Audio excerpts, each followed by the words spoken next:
Itong si NPA-aligned, yan si Maleta Kongresista Ilago, ay umiiyak dahil nireklamo siya ni Attorney Topacio sa Korte Suprema. Ito, headline. Attorney Topacio files a petition for contempt before the Supreme Court against Gabriela Party List Representative Sara Ilago on Friday, citing her alleged violation of the confidentiality rule in connection with the pending disbarment case. Di ba pinailan nila si Topacio ng disbarment case? Dahil dinisclose ni Ilag ang mga makakaliwang grupo na salot sa bayan dyan sa Maleta Kongresista. In-expose niya yung confidential doon sa final nilang disbarment kay Topacio. Ang sabi dito, ang pinakapunot dulo kasi nito, pinailan nila ng disbarment si Topacio ng makakaliwang grupo katulad ni Ilago. Dahil ni-release niya, kaya pinailan siya ng contempt of court ni Topacio. At just in case na manalo si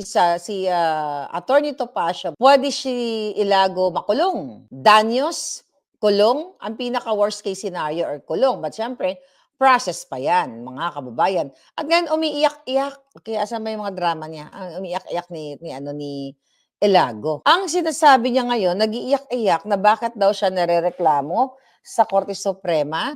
Yun daw ay freedom of speech, yung ginagawa niya. Ito daw ay politically motivated, sabi nitong kakaliwang grupo. Paano maging politically motivated yan? Kayo nga, di ba? Itong mga NPA, itong mga rebelding makakaliwang grupo, ang nag-file ng disbarment kay Topacio. Dahil binweltahan sila at ngayon sila yung umiiyak. This is very NPA. Diba? Ang mga NPA, magaling yan magpanggap. Kunyari, biktima sila. Trained sila sa ganyan.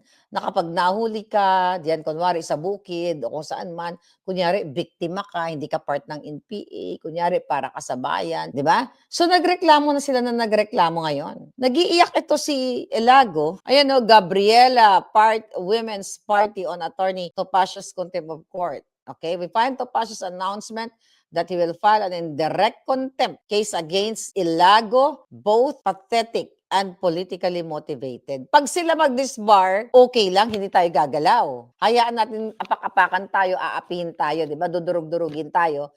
Pero pag sila, ayan, ang sabi nila dito ay politically motivated political attack to intimidate progressive woman legislator. Intimidate ka, isanay ka dun sa kabukiran, sanay ka sa bundok, sanay kayo doon mag-akyat at mag-aklas. Anong pinagsasabi mo? Sa pinagsasabi niya, ini-intimidate daw siya. A woman legislator who has consistently exposed corruption. Anong in-expose ni Ilagong corruption? Tahimik yung putang ina dito kay Bangag. At yes, tama ka dyan, Shari Victoria.